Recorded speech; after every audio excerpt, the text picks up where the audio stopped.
All right. Yes! Yeah, thank you. All right. All right. Could you imagine if somebody were to calculate the amount of boners from women and men, I'm not sexist, that were brought upon the appearance of Keanu Reeves during the Cyberpunk 2077 reveal? It's over 9,000! No homo, right? All of the homo! What's up guys, Jack here with another video. So, E3 of 2019 is off to a good start, at least for Xbox Microsoft. The show was amazing. With regards to Bethesda, we don't talk about it. We really don't. I mean, how come Todd Howard have such a blasé attitude after the betrayal that was 76?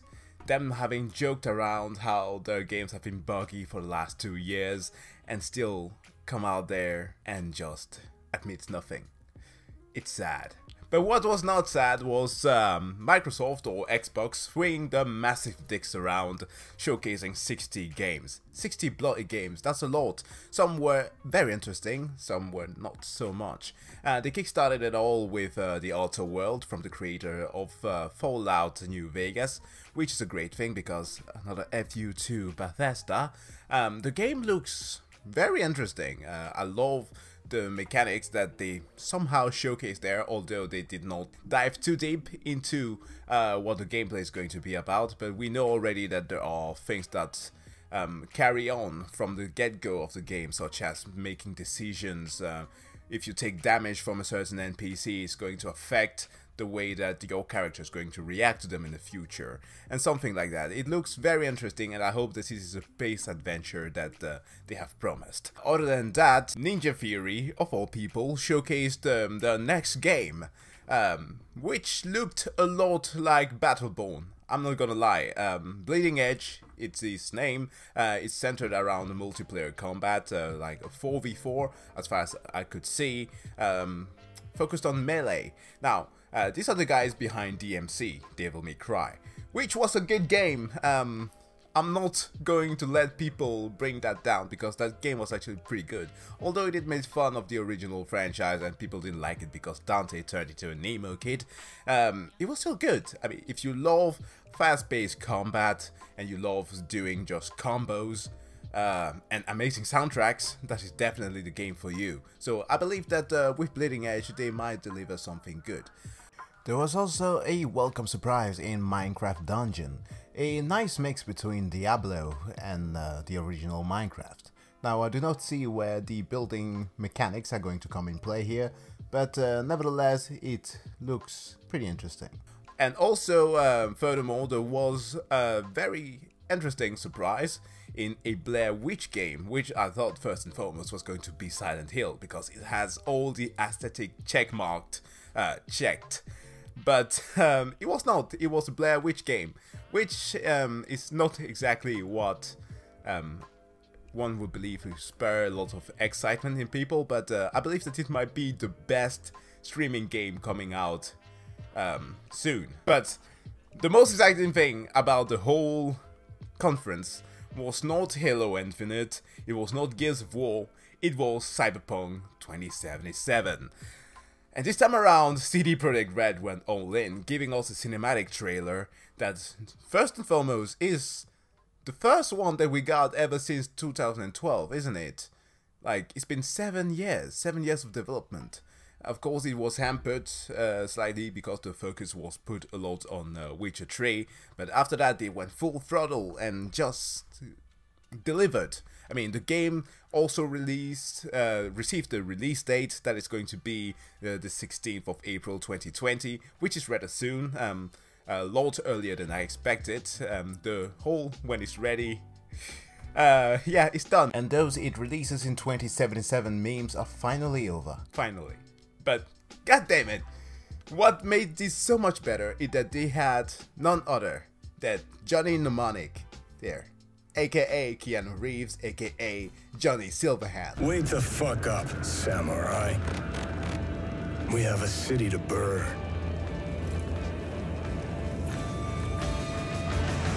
Now, the hand itself was a dead giveaway, but I was kind of confused before they, of course, did confirm that on the Twitter account, but that is because the aesthetic of the Rockaboy legend himself is quite different when you look at the tabletop game.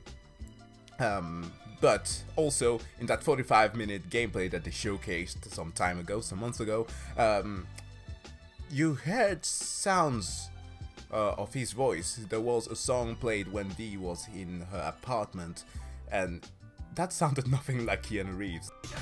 The song on the radio is by rocker boy Johnny Silverhand. It's part of our creative process to draw inspiration from the pen and paper system, created by Mike Pondsmith. So, is he actually the one singing? It could be fun. It could be really fun if it was him. But anyways, they got the man, they got the one Neo in there, and that just goes to show you that CDPR really loves their fan. This was a kept secret. Nobody expected him to show. I mean, who would have thought? And he was there, I mean, he kind of reached a certain point where he really didn't need to say anything. Just say random words. Cyberpunk! Everybody goes, yeah! Fuck yeah! This was so exciting, and this is what I really love about CDPR, because this is a company that just commands respect without doing too much. They stay silent and only say something when they really need to. I mean, from their stand on how they handle the whole exclusivity deal that Epic offered, I mean, some other companies did also troll Epic, notably Ubisoft, who did that because they do know that they have their own platform and nobody's going to be buying, or at least a very few amount of people are going to be buying games from the Epic Game Store. So Ubi Launcher, it received a massive increase in transactions, but CDPR totally refused to do that. From their stand also on how they refuse to include needless politics in their games, and the way that they just are good towards the fandom.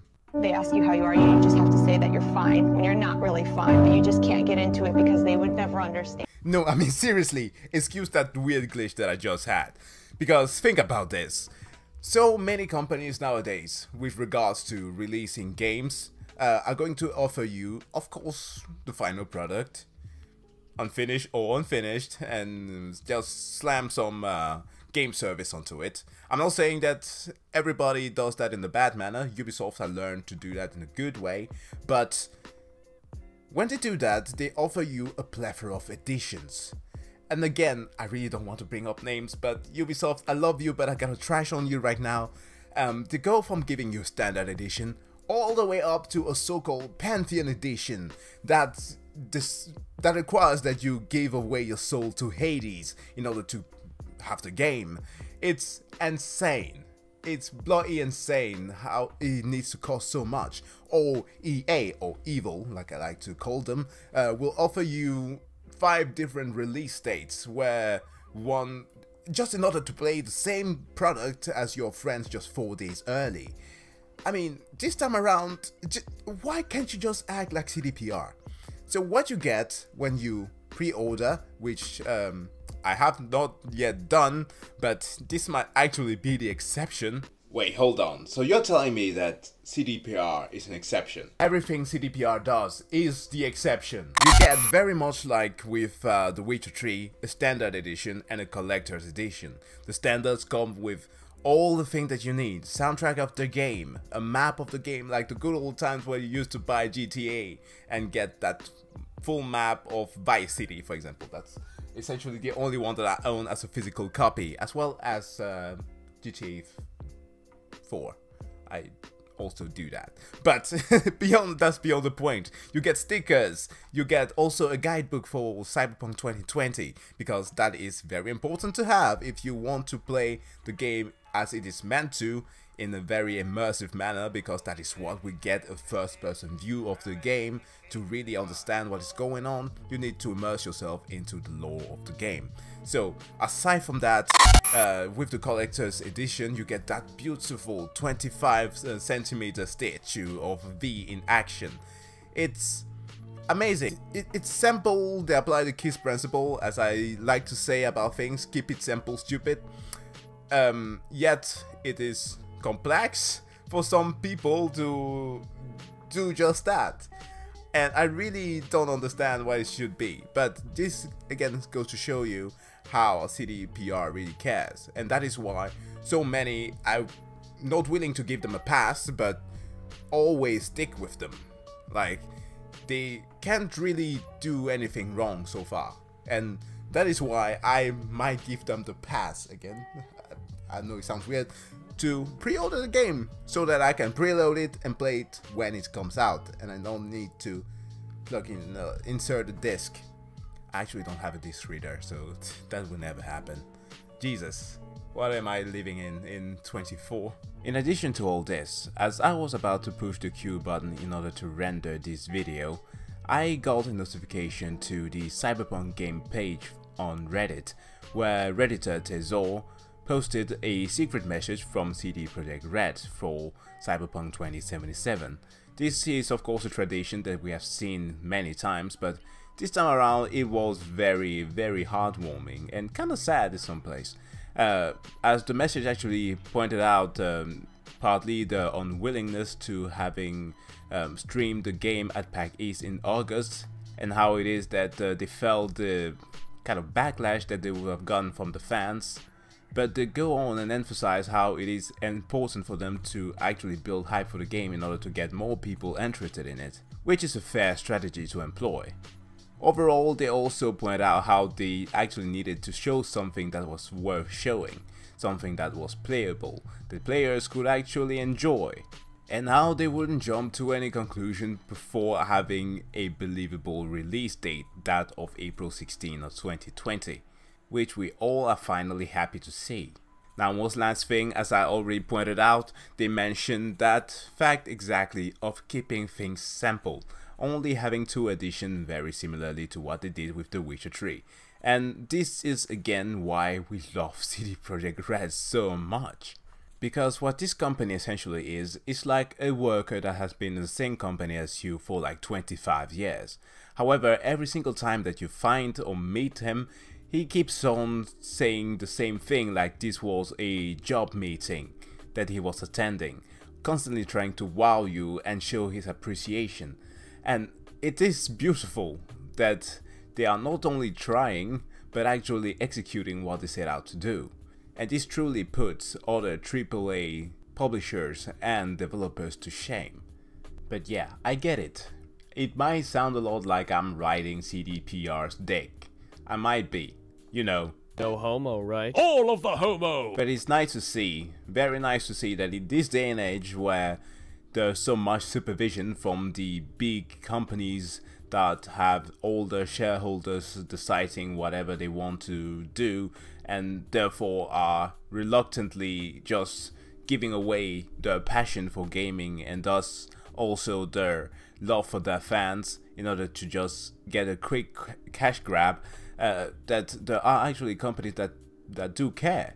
Now, CDPR are not the exception here. There are tons of other studios there with the passion of it, but not so many are lucky to be self-servient. And even those who are, Bethesda will still screw you over. So yeah, this has been it.